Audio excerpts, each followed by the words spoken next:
Welcome to episode 59 of the 301 show. We got a great show on tap here today for you.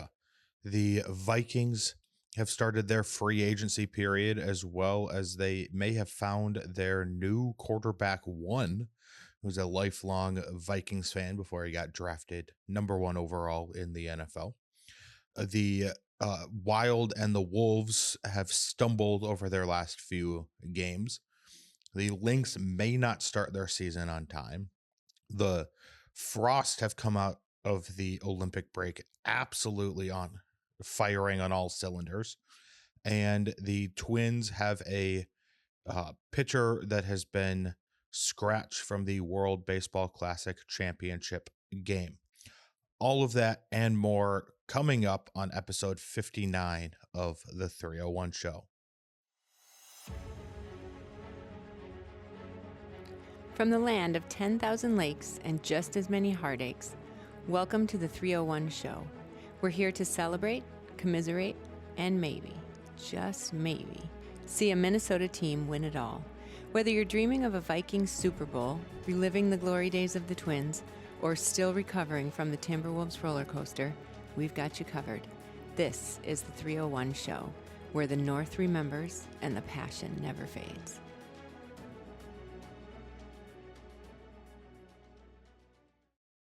Please leave a like on this video if you like videos like these, as well as more.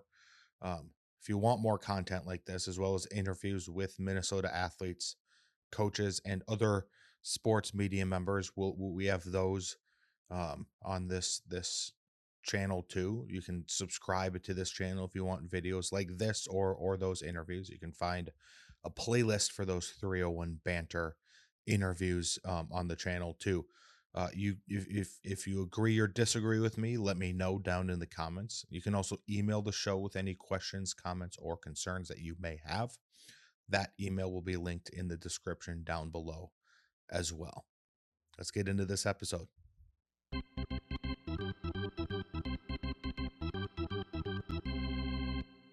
All right, let's move on to our first segment here of the 301 show, episode 59. The two topics to really dive into here. The first one is about some prospects, and then we'll get into a Joe Ryan discussion too. But the Twins are releasing two prospects. First one, this is also according to Seth Stows of Twins Daily. So shout out to Seth and everyone over at Twins Daily. But Jacob Hall is being released. He was an 8th round pick in the 2024 draft, so just 2 years ago, not even 2 full years, 2 full calendar years ago. He in 2025 pitched in single A at Fort Myer with the Fort Myers team down there. 54 innings pitched. He had a 6.83 ERA with 45 strikeouts, 22 walks, and 62 hits given up. So that makes some sense. The 6.83 ERA over those 54 innings seems is really, really high. So I think that is probably the reason that they released him at this point, especially still being in single A and having that ERA. But yeah, the second pitcher that they released, so again, both prospects are pitchers. They released Xander Sechrist. It's Sechrist, Sechrist. 2024 undrafted free agent. So in the same draft class, he was undrafted, but the same draft class as Jacob Hall. He in 2025 pitched for the same team, the single A Fort Myers. He had 69 innings pitched with 58 strikeouts and a 3.00 ERA. This signing is a bit more shocking in my mind. He did like the 3.00 ERA is not anything to be worried about in my mind. So I am a little bit more shocked here that he is gone. I think they could have given him, at least a more of a runway, and he just again, they decided to not go continue his career, have him continue his career with the Twins. And Seacrest here, I'm pulling up his baseball reference page, but he was from Tennessee, the University of Tennessee. So he was an SEC pitcher. So he did face some great competition there in college ball, and he did pretty. I mean, he was good enough to at least sign a contract with out of college. He, as I am looking here, he is 6'2", 192. Let's see. Again, I'm trying to find his age more. So he was 24 years old. So that might be where they got the idea to release him. The fact that he is 24 years old and still in single A. That would be more of my guess. Now, that's not to say that everybody in single A that's 24 is not going to be a good MLB pitcher. That's not what I'm saying at all. But I think that's probably where the Twins are coming from on their reasoning of why they released Seacrest. But yeah, so Jacob Hall and Xander Seacrest are not with the Twins anymore.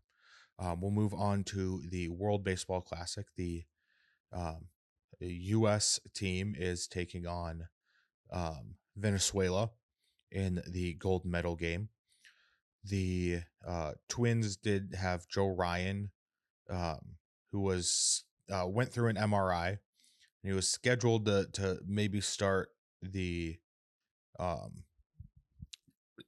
championship game. Bobby Nightingale from the Star Tribune had this quote and had this report here where he said, Joe Ryan threw a 23-pitch bullpen session on March 14th, which, again, as I'm recording this, it's March 17th right now. He said, which he said felt great, but he is no longer expected to pitch for Team USA in the World Baseball Classic. Ryan was in the designated pitcher pool for Team USA, which made him an option to pitch in the March 17th championship game if USA advanced. But Team USA opted to add a one-inning reliever, Toronto's Jeff Hoffman, to the roster for the final two games. So they decided to go with a relief pitcher instead of a starter.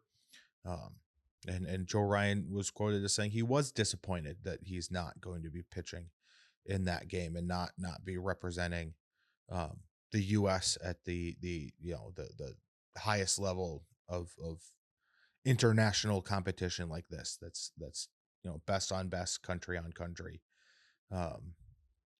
in the spotlight game for that too. So and as Twins fan, like, it is disappointing that is the case. So I think that he has the right to be disappointed.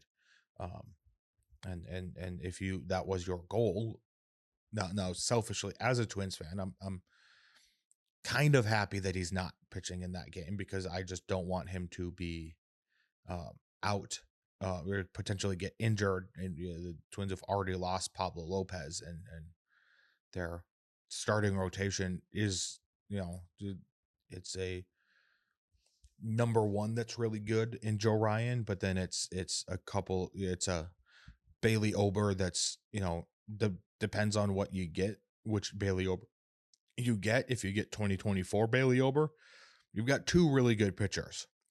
If you get 2025 Bailey Ober, you probably just have Joe Ryan to rely on to be in your starting lineup. And then it's a bunch of question marks after that. And I'm hoping that the Bailey Ober that shows up is the 2024 Bailey Ober, because that Bailey Ober outside of Kansas City was a fantastic pitcher. He had a 3-something ERA, and that was including giving up 8 runs and 9 runs in his 2 starts in Kansas City. It was like a maybe mid to high 3 if I remember correctly. But if you get that guy, if you get that Bailey Ober, then I think you are going to be set. Up at least decently, well, a lot better than you would be with 2025 Bailey Ober.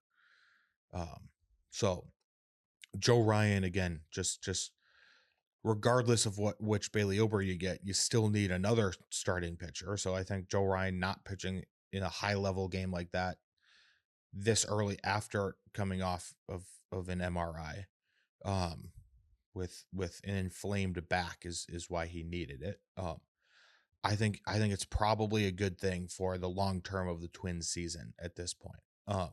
And I think that he has a chance to actually be to be a very, very effective starting pitcher this year, and has a chance to be a Cy Young candidate if he can reach that peak potential.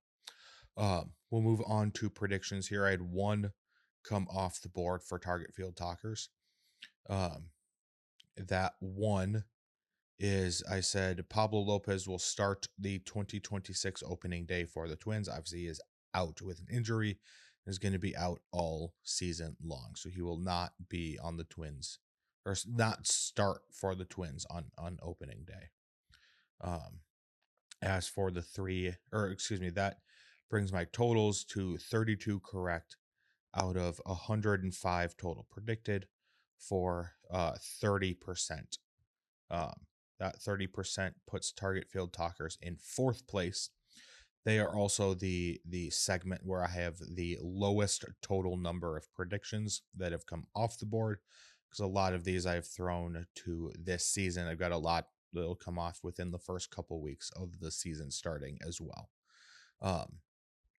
But the 3 going on the board here, we've got some long-term season predictions as well as some shorter term season ones. So I said the Twins will have an all-star pitcher in 2026. Again, I'm leaning towards Joe Ryan, but if somebody else wants to surprise me, that will fall under this one. So the Twins will have an all-star pitcher in 2026. It'll be at least named to the all-star team. Don't know if they'll pitch in the all-star game, but they'll be at least named to the all-star team. I said Royce Lewis is the first Twins player to hit 10 plus home runs in 2026. So I think he's gonna get off to a hot start here early for the Twins, and stay healthy early for the Twins. Liam Hendricks will make the Twins opening day roster in the bullpen. It sounds like he'll either be the closer or he won't make the roster at all. So I'm predicting, this is also me saying, I think he is going to be at the very least the opening day starter for the Twins.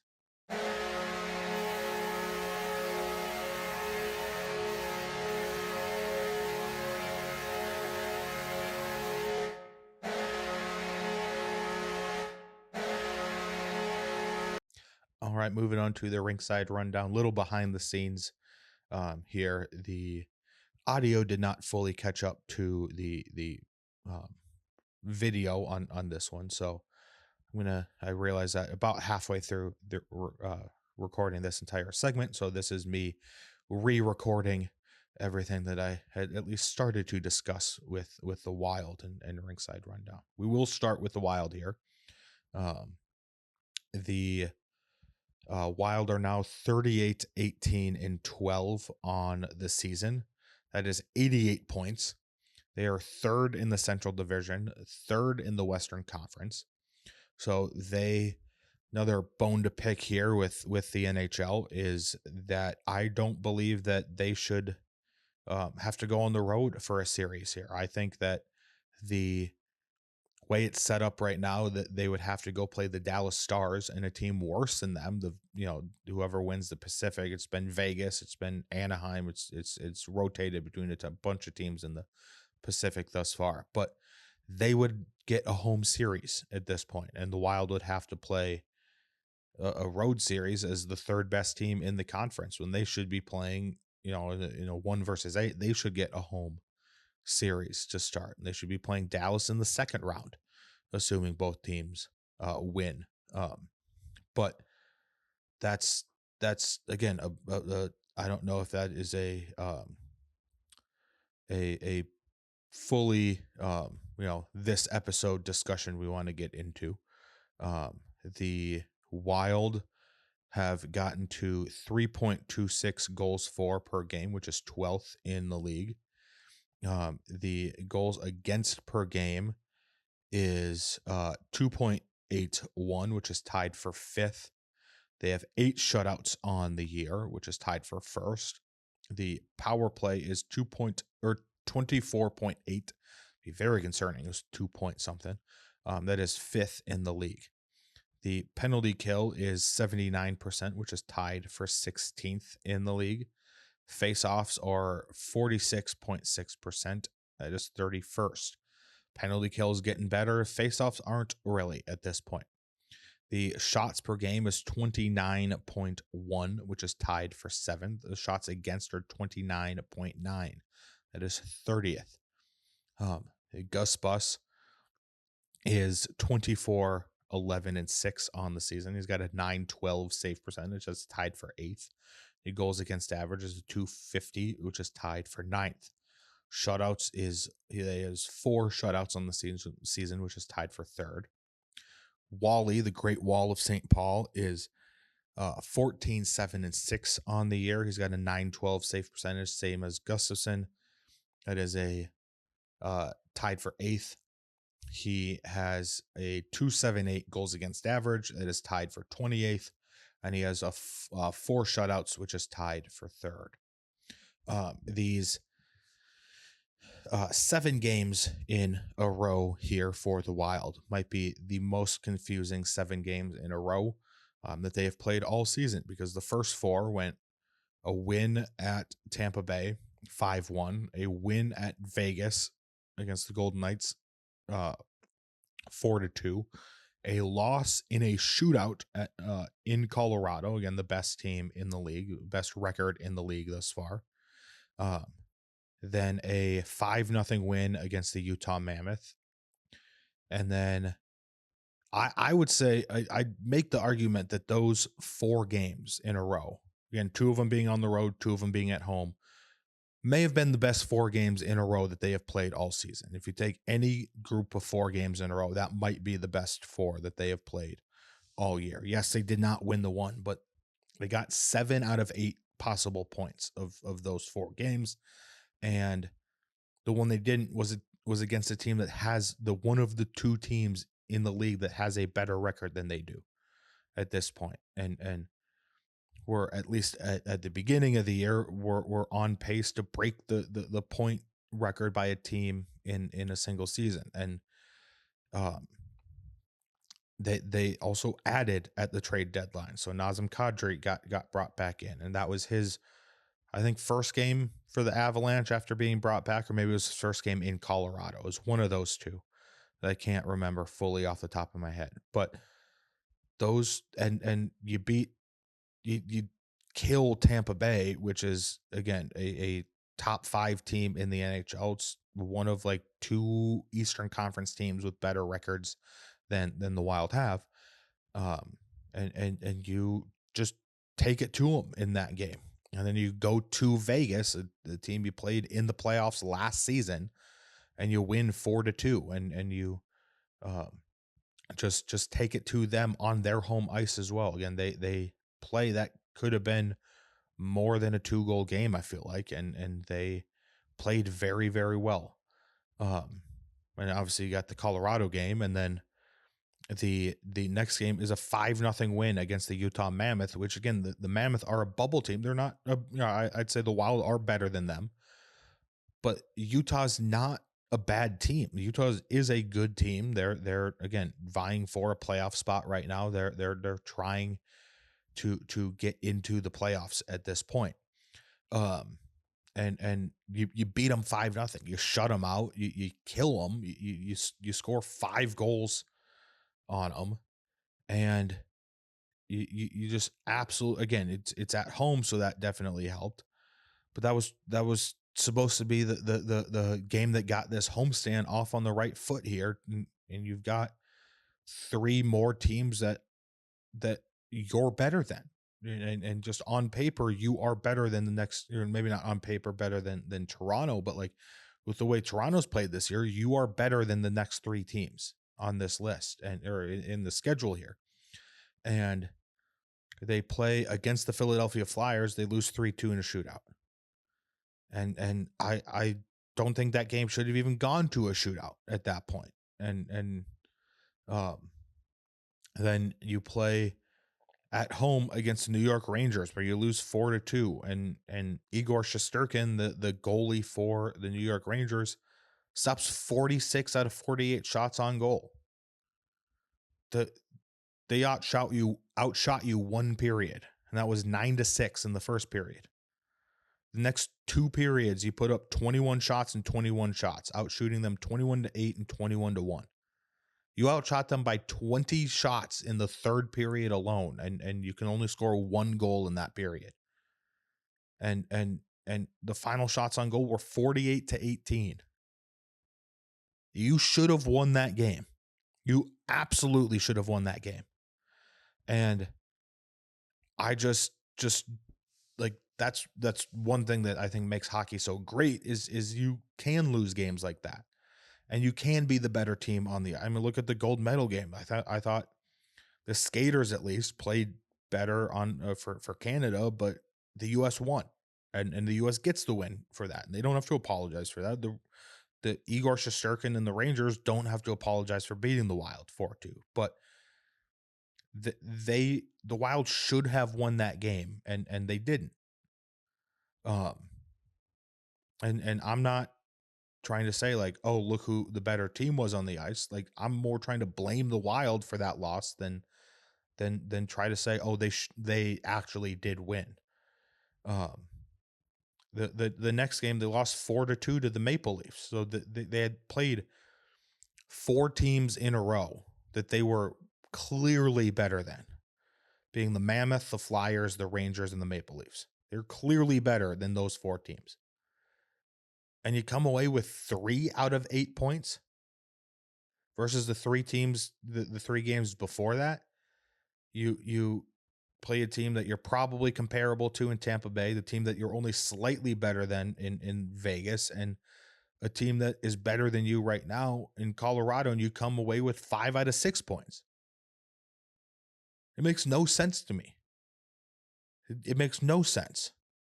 And I don't know what it is at this point for this team. And I think that they need to do something here. Like this and maybe it is just a hiccup, maybe it is just a bad 3 games. That can happen too in a season. It's an 82 game season. That can absolutely happen to a team.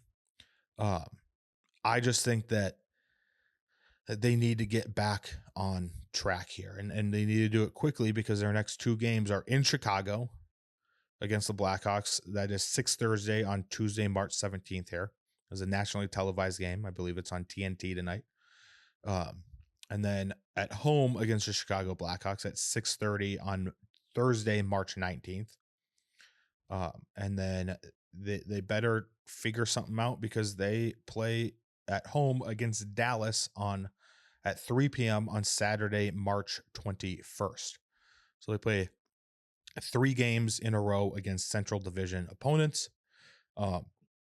which is massive here. And one of those Central Division opponents are one of the teams that you are chasing in the Central Division in Dallas. So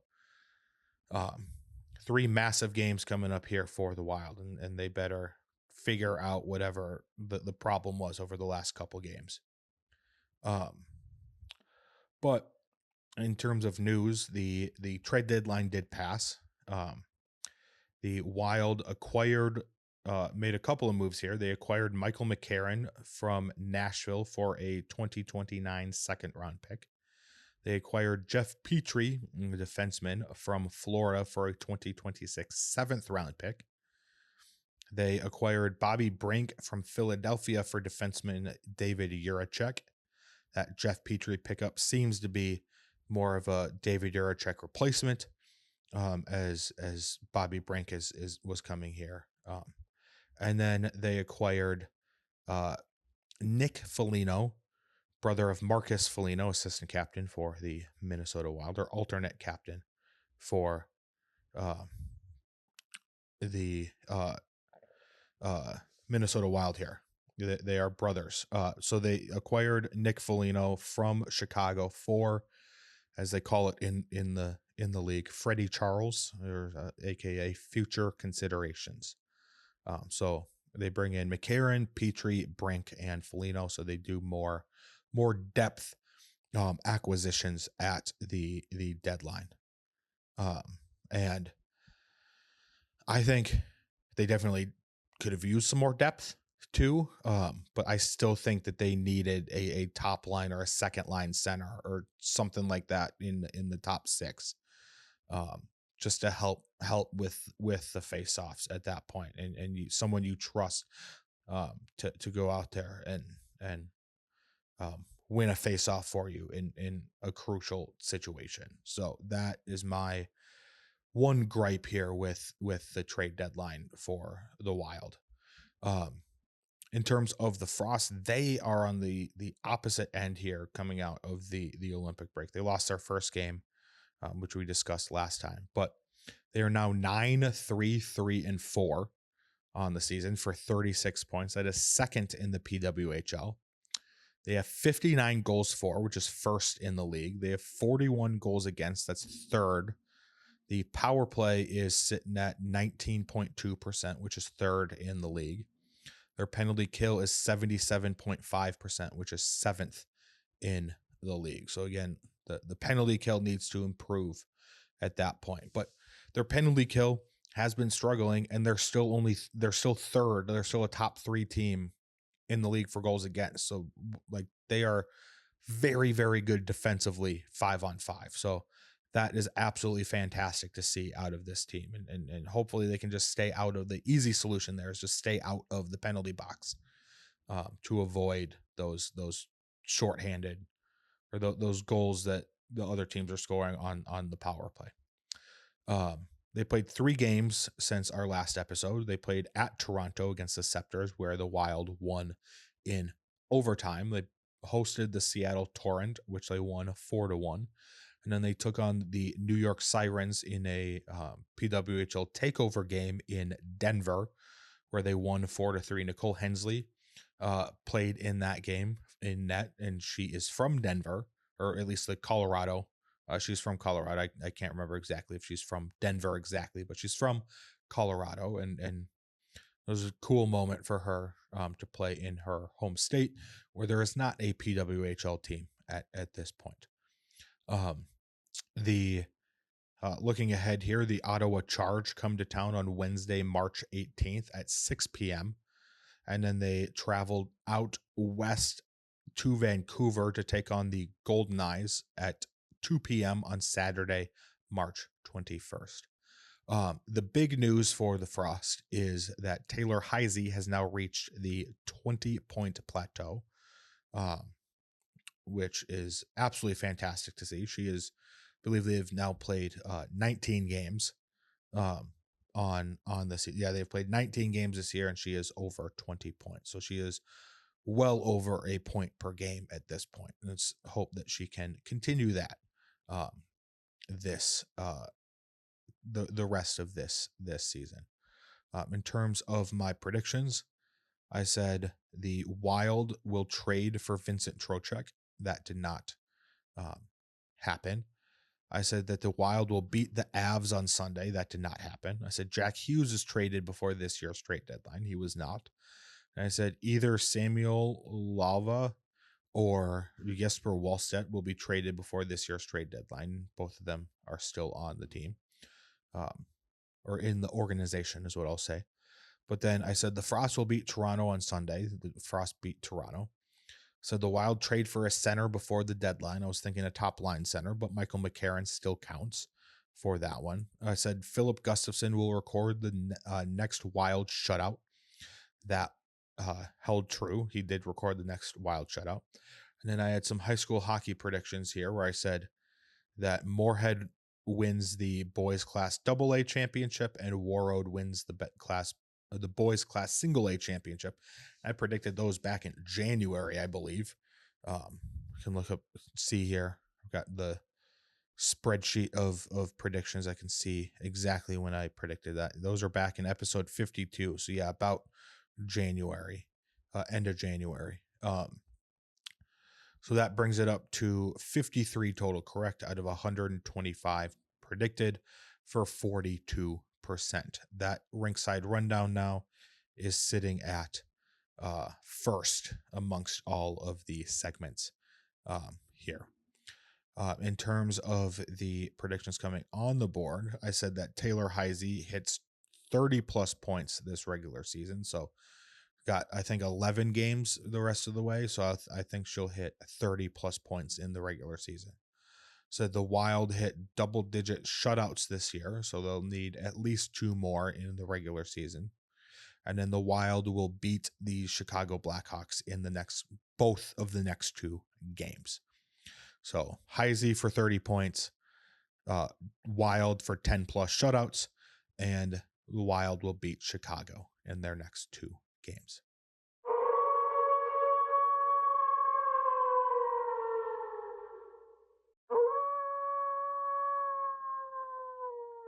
All right, moving on now to the Wolves' den.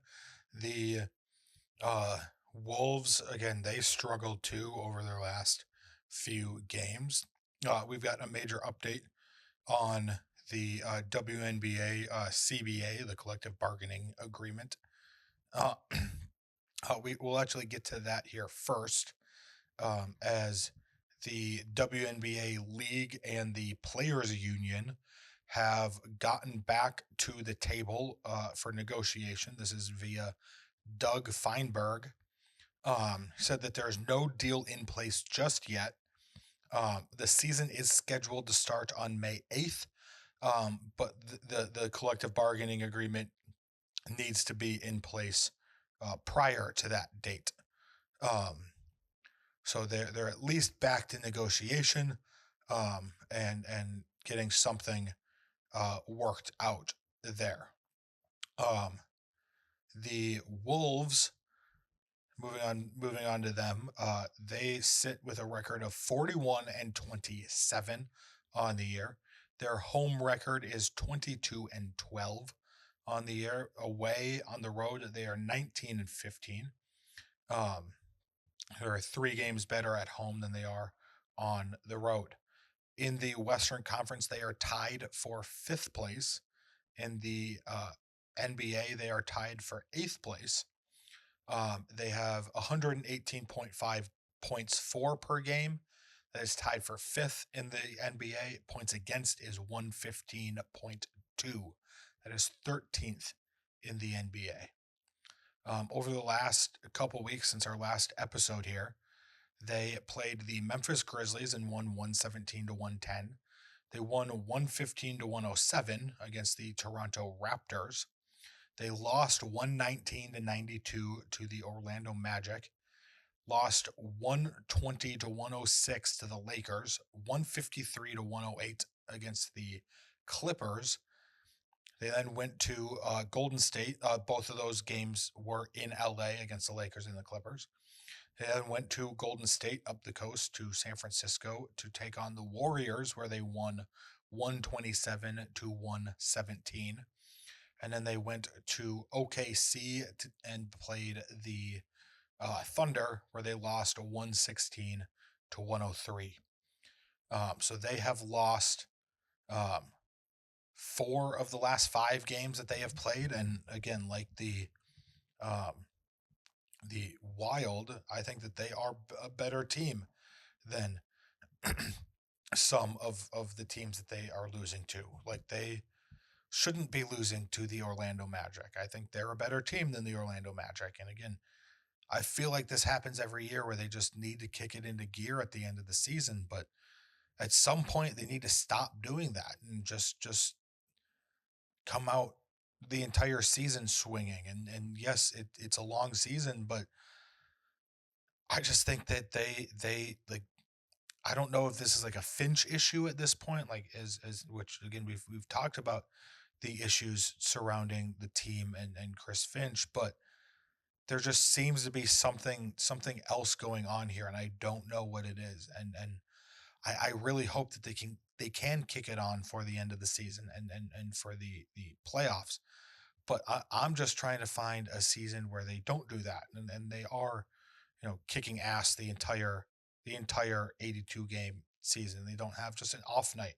They don't lose by almost 30 to the Clippers. And yes, the Clippers are not a terrible team, but this team should not be losing by 30 to the Clippers. And I just I don't know if this team has what it takes to win a championship right now. And I do think that there are going to be moves that Tim Conley makes in the offseason that are going to be whoa, I did not see that coming. And it's going to be like, whether that is a Giannis trade or it's some other trade that we just don't know. And I think they might need to upgrade their second scorer here behind Anthony Edwards, that being now Julius Randle. They might need to upgrade the secondary scorer, because it feels like when Ant isn't putting up 35, 40, 45 points, that they seem to struggle. And you can't rely solely on the one guy. You need to be able to balance that all out. So I don't know what that solution is, though. In the offseason, I don't know if that's going to be something that is an easy flip, you know, or an easy switch to flip here. Um, but yeah, they were up at the 3 seed at one point in the Western Conference, and now we're down back to tied for fifth. Um, and I think due to tiebreakers, they'd be the 6 seed if the playoffs were to start today. Um, but coming up here again, they've got a couple of games here in a row that they really need to win, because they on a whole 3 game homestand before they go on the road out to the East Coast. But they play the Phoenix Suns at 7 p.m. on Tuesday, March 17th, and they play the Utah Jazz at 7 p.m. on Wednesday, March 18th. And on Friday, March 20th, they're hosting the Portland Trailblazers at 7 p.m. before they go to the East Coast on Sunday, March 22nd, to play the Boston Celtics. So again, that Portland, Utah, Phoenix stretch there, they need to win preferably all 3 of those games before they go into Boston. Because even Boston without Tatum has been a very good team this year, and I think I did see that he was coming back or came back or something like that. And so they are going to be a very good team with him too.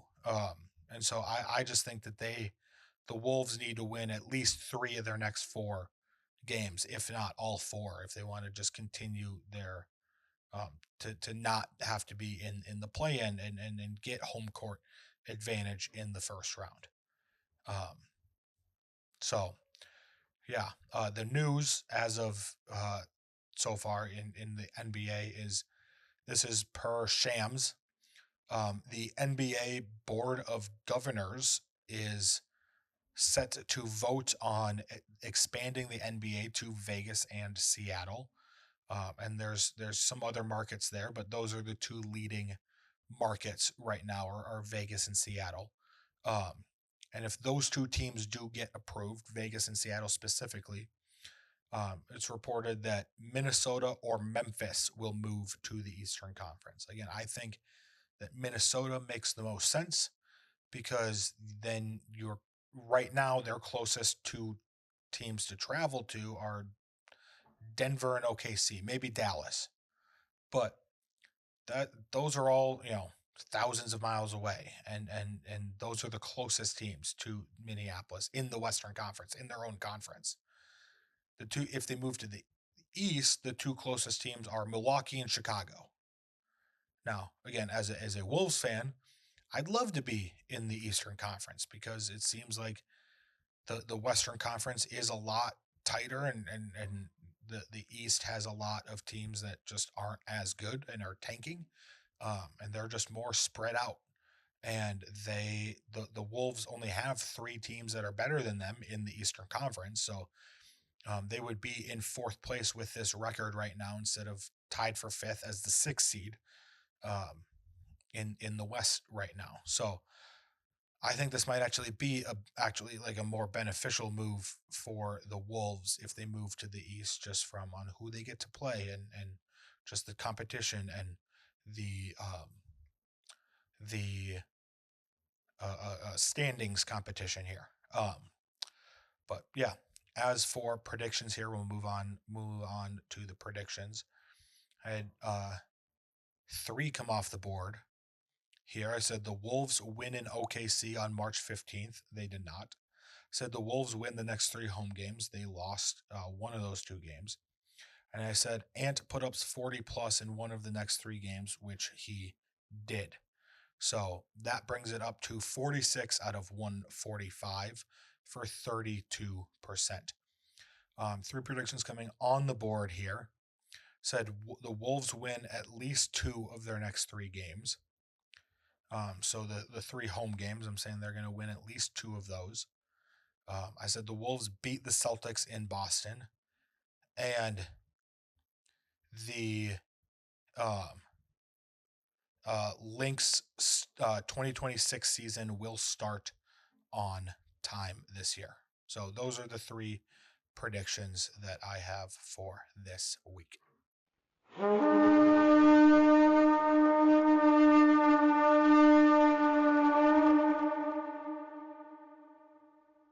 All right, moving on here to the Nordic Report.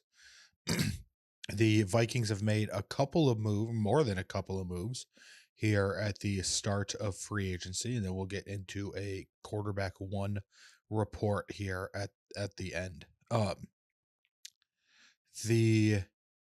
So the first thing that happened, first thing we'll go over is that Ryan Kelly, the starting center for the Vikings this past season, did retire from the NFL, so the Vikings do not need to pay his salary anymore. Again, I think it was definitely just a health thing. When he was on the field, I thought he was very good. It's just he kept having concussions, so that is why he ended up retiring, and I think he had his fourth and fifth concussion this year, all within like a 2 or 3 week span or something like that. And so it was time for him to retire at that point.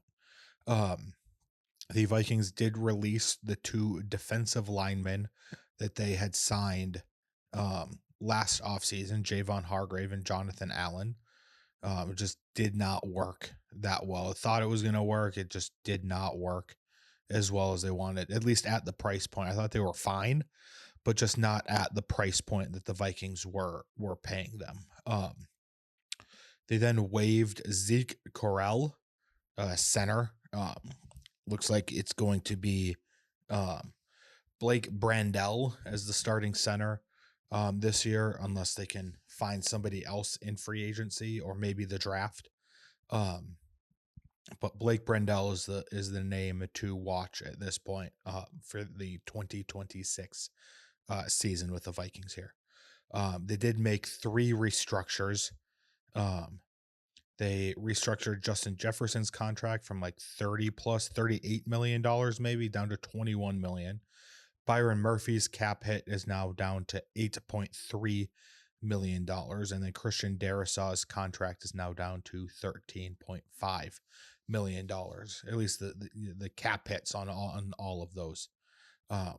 They converted their base salaries, all three of them, into signing bonuses, so the players got those contracts right, or that money right up front, and then the Vikings were able to take that money and basically put those over the rest of their contracts, however long those players are signed for. They're able to, for salary cap and accounting purposes, move those into the future, basically. And I think they're mostly trying to do that so that they can. They're assuming the cap is going to be going up, so the percentage stays relatively the same of the salary cap that takes up, but they still have to pay that same amount of money. They don't, for restructures, they don't need to ask permission from the player to restructure their contract. They can just do it. I know a lot of players do like it because they are guaranteed that money now, and it's all just it hits their bank accounts just all in one go, and it's all up front. Difference with these next two players, TJ Hawkinson and Aaron Jones, is that they made those two just take a pay cut, and they said, we're basically going to release you. Like, you will not be on the team next year, or you're going to have to take a lower salary. So they basically said, you're not going to be on the team next year for the amount that you are currently on. So TJ Hawkinson's cap went from 15 or went from, I think, 22 million down to $15.6 million in 2026. Aaron Jones is so they saved $7 million, $8 million there on TJ Hawkinson. Vikings saved about 4 to 5 million is on Aaron Jones, as his salary was around 9 or 10 million, now down to 5.5 million. They did re-sign a bunch of players. Xavier Scott, the running back, a depth running back at this point. They re-signed Bo Richter, the outside linebacker. Xavier Scott got a 1 year, $1,005,000 deal. Bo Richter got a 1 year deal worth $1.075 million. Andrew DePaulo, the long snapper, got a 1 year deal worth $1.725 million. Taveri Thomas, the safety, got a 2 year deal worth $4.6 million over those 2 years, so about 2.3 AAV. Eric Wilson, the inside linebacker, got a 3 year deal worth $22.5 million. They also tenured Ivan Pace and some other players too. I think their biggest loss so far is the fact that Ryan Wright signed with the New Orleans Saints. He signed with New Orleans Saints, and now they lost the reason I say that he's might be the biggest loss isn't because of his punting ability, which I thought he actually punted pretty well this last season, but he was the holder in the extra point and field goal unit teams on the special team. So he was very good at the that holding, and I think that's probably going to be where they miss him the most, honestly. And I think they're going to have to find someone that does just as well, that has the chemistry with DePaula and Will Reichert. And they're going to need to hopefully find that soon, so they can build some chemistry early in training camp and not have it just be a battle for the entirety of training camp. Because I think that's also where there's a lot of chemistry built up to is in training camp and early in training camp too. So they also lost Jalen Naylor to the Las Vegas Raiders. Jalen Naylor got I think it was like 22 million. So he got like $11 million per year, which the Vikings were just not going to give him at that point. I do think Jalen Naylor is a fantastic wide receiver. I think he would have been a great wide receiver 3 on this team, but they weren't going to give him the money that he got from Vegas at this point. That means, that the top 2 receivers at least are Justin Jefferson, obviously, and then Jordan Addison is still the wide receiver 2. And so I just don't think that is going to be good enough. I think they still need to go out and get a decent wide receiver 3, because right now it's Ty Felton is the wide receiver 3, slots in at the wide receiver 3 at this point. And I just don't think that that is going to be good enough right now for a wide receiver 3 position. Um, so we'll continue to monitor that. Again, they could go for a wide receiver in the draft. I don't think it would be a first round wide receiver. I think their recent first round wide receiver Jordan Addison is good enough right now, and I think it would be more of a depth piece wide receiver that they need.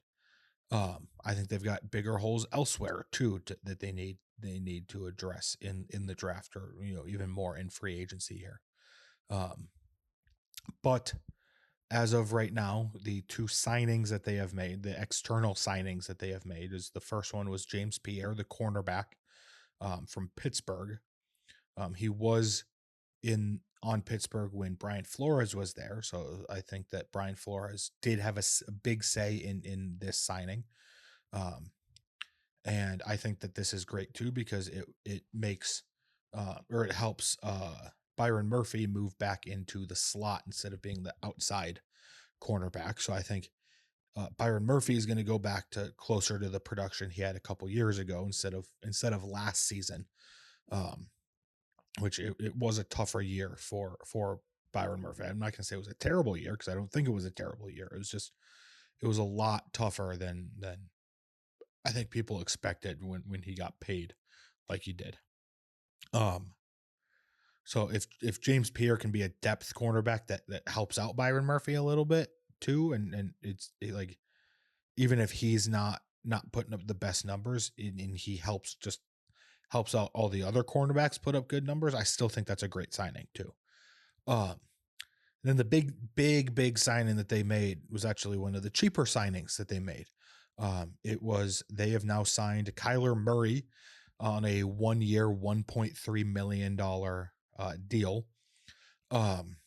And again, they got him for cheap because he had offsetting language in his contract with the Cardinals. So the Cardinals have to pay him $38 million, and anything that he gets paid from his new team is offset, that gets offset, so that gets subtracted from the Cardinals $38 million.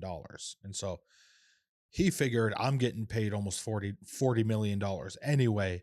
Why I'm not going to make that on the open market, so I'll take just 1.3 million, and I'll make the Cardinals pay me the majority of my salary. So fantastic. I think that was a fantastic deal by the Vikings. And I think he did the other more details that came out about it was that he is not going to be franchised. They worked into his contract that he could not be franchise tagged at the end of it. So franchise tag is, you say you have to pay for this salary basically, and it's the average of the top 10 at that position, top 10 highest paid players at that position. So it would be like $45 to $50 million at this point for a quarterback. And it is just a one year deal. So the Vikings and Murray agreed that they couldn't do that at the end of it. I did think it was cool too. In his introductory press conference, he did say that he cried when Brett Favre threw the interception in 2009 against the Saints. So he actually grew up as a Vikings fan and knew, knows at least some of the trauma that Vikings fans have gone through. He knows the history. He experienced at least some of it. And yeah, I just think that that's pretty cool too. And I think the fact that they're paying, I think they still could go out and get a backup quarterback instead of JJ McCarthy. I'm not going to rule that option out. Like I could see like a Carson Wentz coming back to the Vikings.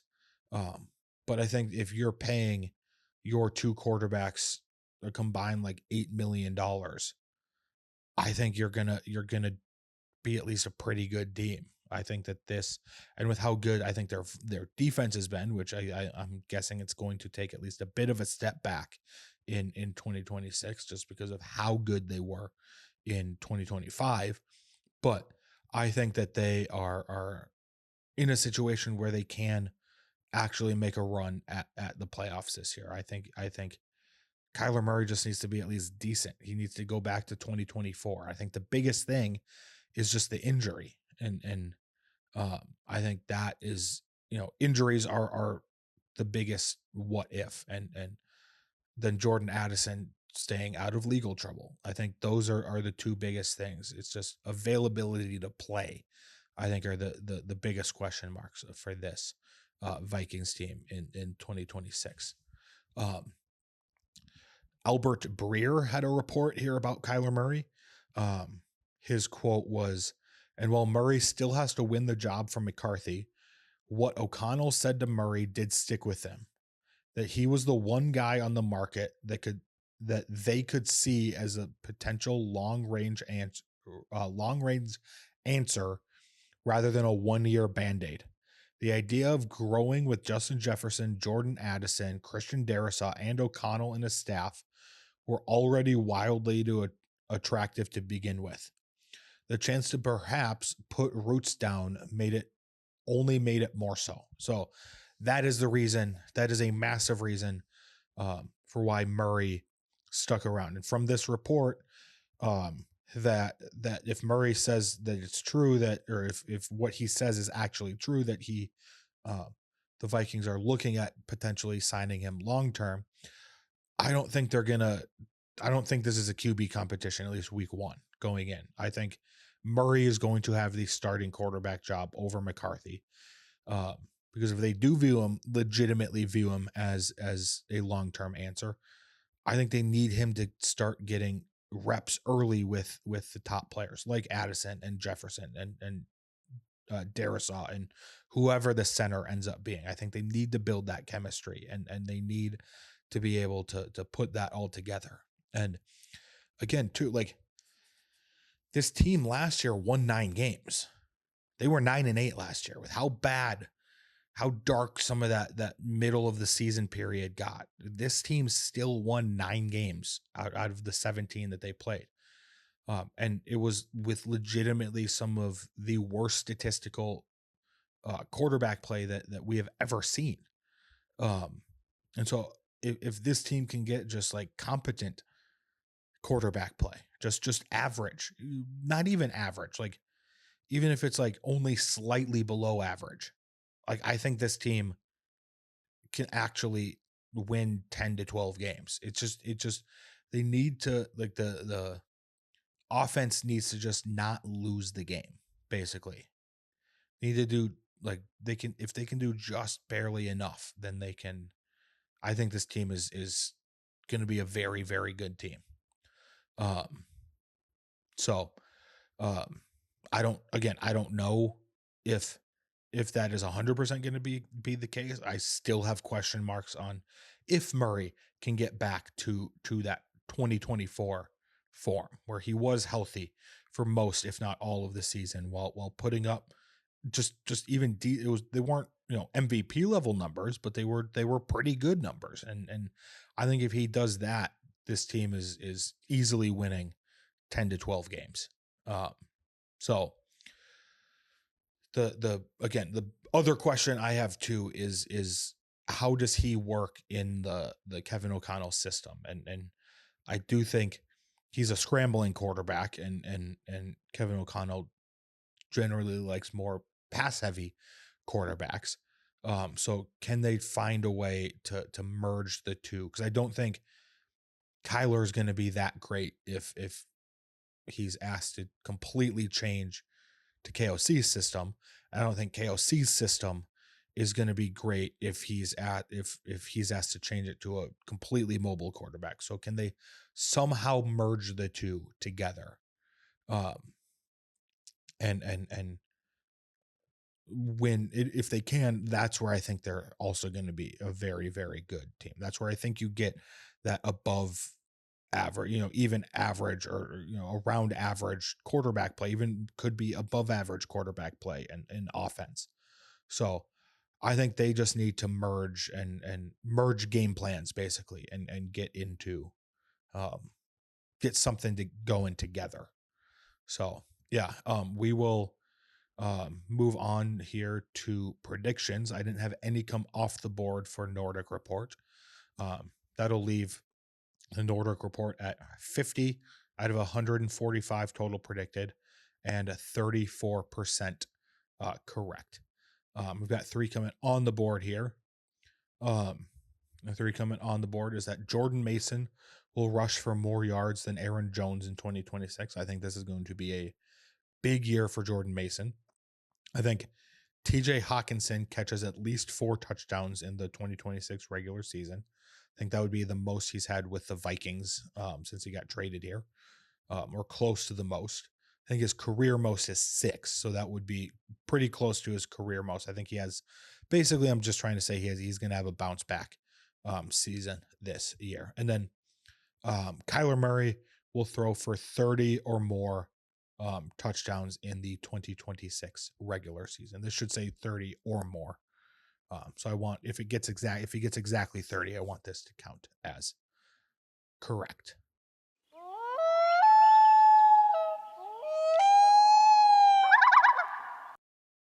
All right, welcome in now to the Power Ranking segment. That is a segment we do every single episode of the 301 show, where we take a topic in Minnesota sports and we rank that topic 1 through 10. So the in weeks past, last episode we did toughest athletes. The week before we did the best high school hockey games. We did the best not weird wild ads. We did the fan favorite athletes and the ones who got away. So those are some of the most recent ones that we've done. For this list, we are doing the most iconic stadium foods at the Minnesota teams' stadiums. And these are going to be for the pro teams. I did not include any college or high school stadiums in this.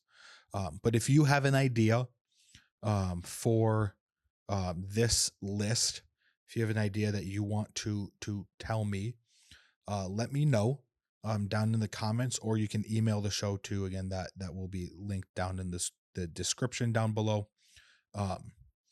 But I would love to hear your guys' ideas too. If you guys have an idea of something you really want to, see me rank here. So for this top 10, again, it's iconic stadium foods for Minnesota sports. So this isn't going to be just like the chicken tender basket, because that's everywhere. A lot of these are a little bit more specific to Minnesota too. So at number 10 here, Target Center has the Parlor Burger, and that is from Parlor, the Parlor Bar. They've got a stand up at Target Center, and so we put number 10 is the Parlor Burger. Number 9 is the frozen hot chocolate from AZ Canteen that is at US Bank Stadium. So the frozen hot chocolate comes in here at number 9. Also at US Bank Stadium, we have the brisket mac and cheese. So brisket mac and cheese at US Bank Stadium here at number 8. At number 7, go to the XL Energy Center. The Grand Casino Arena has a state fair stand. They have the Pronto Pup. So the Pronto Pup comes in at number 7. Number 6 comes from JNR's Cookie Dough stand at the XL Energy Center. It's the Scoocheroo Cookie Dough at the XL Energy Center, Grand Casino Arena, whatever you want to call it now. But here at we'll move into the top 5 now. And I'm going to butcher the actual pronunciation of this, but it is the Karamazuk's Brat Sampler.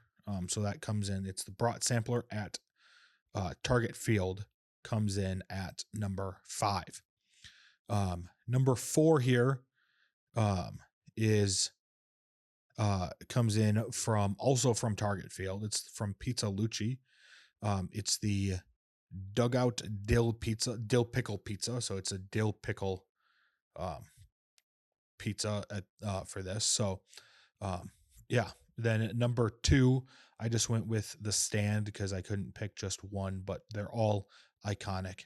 I can't remember if they're still there or not, but the XL Energy Center used to have Hockey Moms brownies. I'm sure they're at some other stadiums too. So the Hockey Moms still gets on here. Number 2, coming in here just because of how insane this one is. It is from CHS Field, the land of 10,000 calories. It is the massive, like nacho hot dog, chili dog that they have there. It's a 6-foot long hot dog topped with just about everything that you can imagine that would go on a hot dog. So that comes in at number 2. And number 1, I think the most iconic stadium food. We're going to throw it back to the Metrodome days. And number 1 is the Dome Dog. Again, it's the most basic one on here, but just the fact that it had a name for it too makes it special and makes it nostalgic too. So the Dome Dog comes in at the number 1 most iconic stadium food in Minnesota sports. That'll do it here for us on the 301 show, episode 59. Big thanks for you to tune in to this one and stay until the end. If you do like this video, if you did like this video, please leave a like down below and then leave a comment where you agree or disagree with me. If you want more videos like this one or interviews with Minnesota athletes, coaches, and other media members, subscribe to the channel. Take a look. There's a playlist for the interviews. There's also a playlist for more videos like the podcast version of this throughout too on the channel. Yeah, thank you for tuning in for this one, and we will see you next time in episode 60 of the 301 show. Peace.